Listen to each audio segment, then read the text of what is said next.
അപ്പോൾ നമ്മുടെ next chapter trends and issues in ICT ആണ്.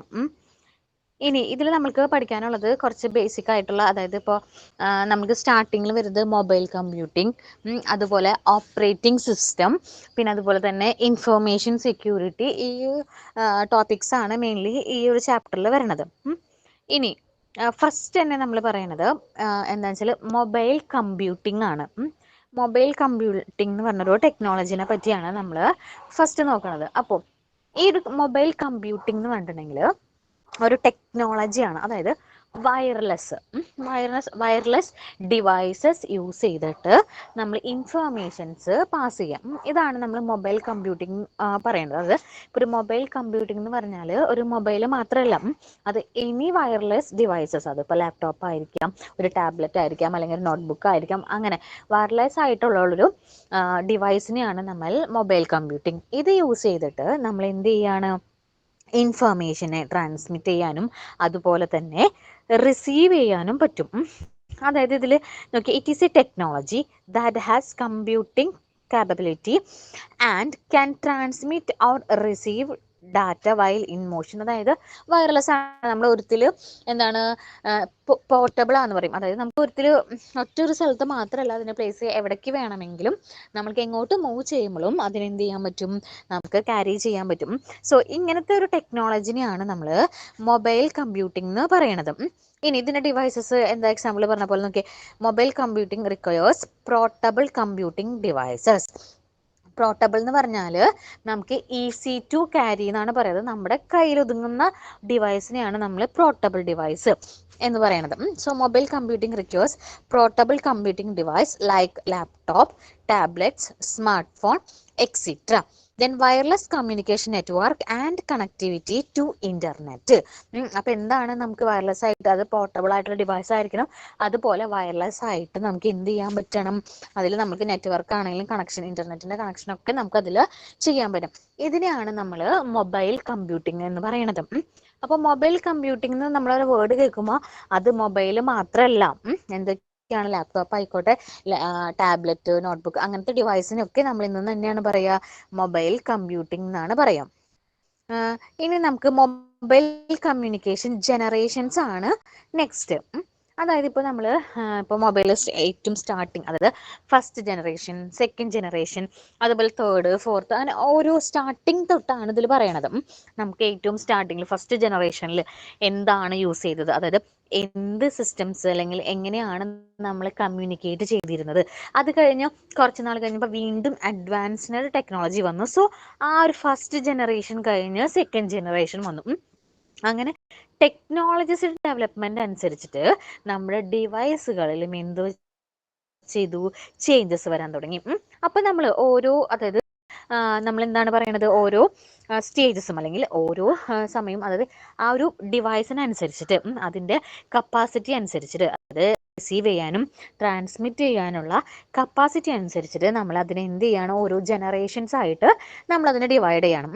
സോ ഫസ്റ്റ്, അതായത് നമ്മൾ 1G ഫസ്റ്റ് ജനറേഷൻ എന്നാണ് ഇതിനെ പറയാം.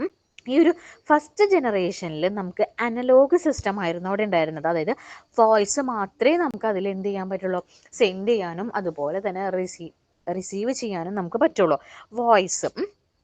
അതിനാണ് നമ്മൾ അത് ഫസ്റ്റ് ജനറേഷനിൽ ഏറ്റവും സ്റ്റാർട്ടിങ്ങിൽ നമ്മൾ കമ്മ്യൂണിക്കേറ്റ് ചെയ്യാൻ തുടങ്ങിയപ്പോൾ നമുക്ക് എന്ത് മാത്രമേ അവിടെ പറ്റിയിരുന്നുള്ളൂ, അവിടെ വോയിസ് മാത്രമാണ് നമുക്ക് ട്രാൻസ്മിറ്റ് ചെയ്യാൻ പറ്റിയിരുന്നുള്ളൂ. സോ അനലോഗ് സിസ്റ്റമാണ് അവിടെ യൂസ് ചെയ്തിരുന്നത്. അതായത് mobile phone were based on the analog system and provide basic voice facility only. അപ്പോൾ ഫസ്റ്റ് ജനറേഷനിൽ നോക്കേണ്ട പോയിന്റ് എന്താ, അവിടെ അനലോഗ് സിസ്റ്റമാണ്.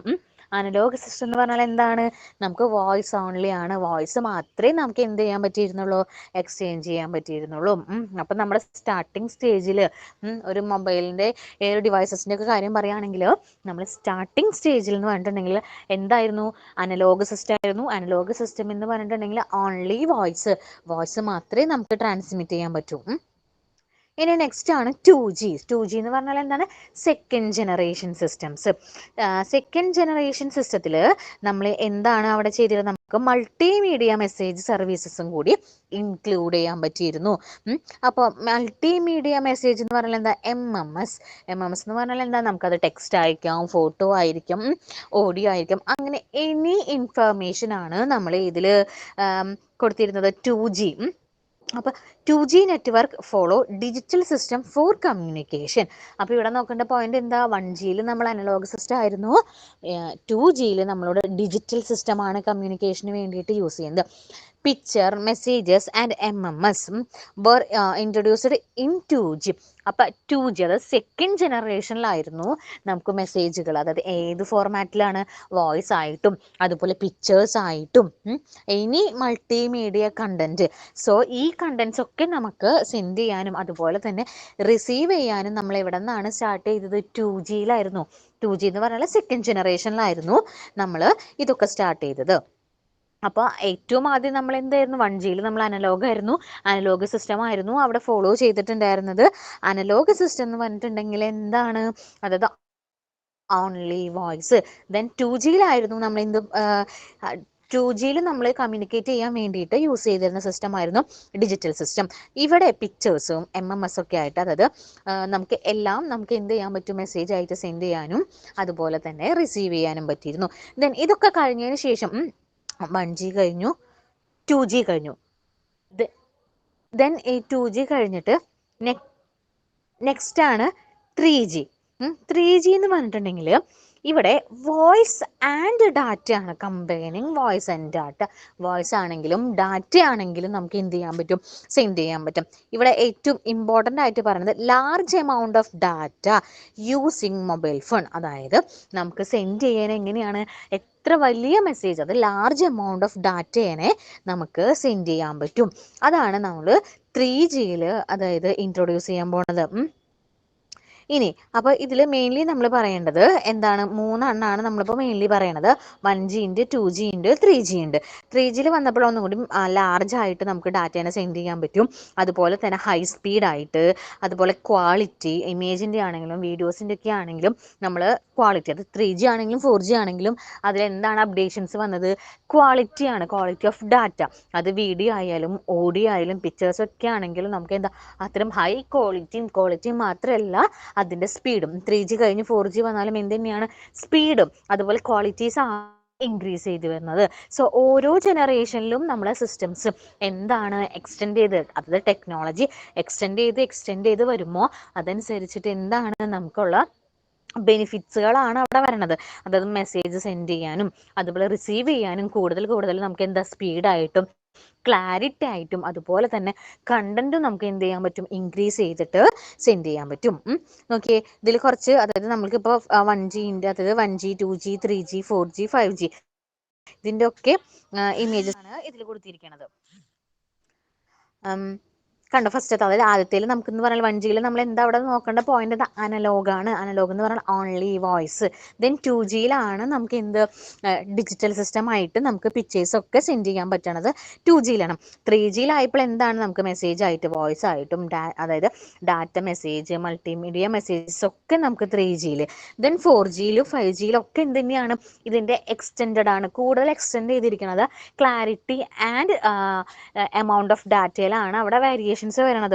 3G കഴിഞ്ഞ് 4G കഴിഞ്ഞ് അതുപോലെ 5G ആയപ്പോൾ എന്ത് തന്നെയാണ്? നമ്മളുടെ ആ ഒരു ഡാറ്റ സെൻഡ് ചെയ്യാനുള്ള സ്പീഡും അതുപോലെ അതിൻ്റെ ക്ലാരിറ്റീസിലൊക്കെയാണ് ചേഞ്ചസ് വരുന്നത്.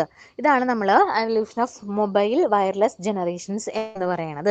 അതായത് സ്റ്റാർട്ടിങ് തൊട്ടിട്ട് ഓരോ ജനറേഷൻസും ആണ് നമ്മൾ സ്പ്ലിറ്റ് ചെയ്ത് പറയണത്. ഓരോ ഡിവൈസിൻ്റെയും കാപ്പബിലിറ്റി അനുസരിച്ചിട്ട് അതിനെ സെൻഡ് ചെയ്യാനും റിസീവ് ചെയ്യാനും എത്രത്തോളം അതിന് പറ്റും അതനുസരിച്ചിട്ടാണ് നമ്മൾ എന്ത് ചെയ്യണത്? അതിനെ ഡിവൈഡ് ചെയ്തിരിക്കുന്നത്. ഇത്രയുമാണ് നമ്മൾ മൊബൈൽ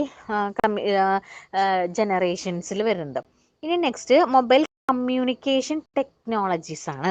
അതായത് നമ്മൾ മൊബൈൽ യൂസ് ചെയ്തിട്ട്, അതായത് നമ്മൾ എന്താണ് മെയിൻലി കമ്മ്യൂണിക്കേഷൻ എന്ന് പറഞ്ഞാൽ എന്താണ്? നമുക്ക് അങ്ങോട്ടും ഇങ്ങോട്ടും ഒരു സെൻഡർ ഉണ്ടായിരിക്കും, അതുപോലെ ഒരു റിസീവർ ഉണ്ടായിരിക്കും. സെൻഡർ എന്ന് പറഞ്ഞാൽ എന്താണ്? ഡാറ്റ സെൻഡ് ചെയ്യുന്ന ആള്. അതുപോലെ റിസീവർ എന്ന് ഡാറ്റേനെ നമുക്കൊരു സ്ഥലത്ത് ആ ഒരു ഡാറ്റ എത്തിച്ചേരുന്നു. സോ ഇതിന് വേണ്ടിയിട്ട് എന്തൊക്കെ ടെക്നോളജീസ് ആണ്, അതായത് മൊബൈൽ വഴി നമുക്ക് ഇൻഫർമേഷൻസ് പാസ് ചെയ്യാനുള്ള ടെക്നോളജീസ് ആണ് നമ്മൾ ഇനി നെക്സ്റ്റ് നോക്കാൻ പോണത്. ഇത് ഇമ്പോർട്ടൻ്റ് ആണ് കേട്ടോ. ഇതിൽ ഫസ്റ്റ് ആണ് SMS. SMS എന്ന് പറഞ്ഞിട്ടുണ്ടെങ്കിൽ ഷോർട്ട് മെസ്സേജ് സർവീസ്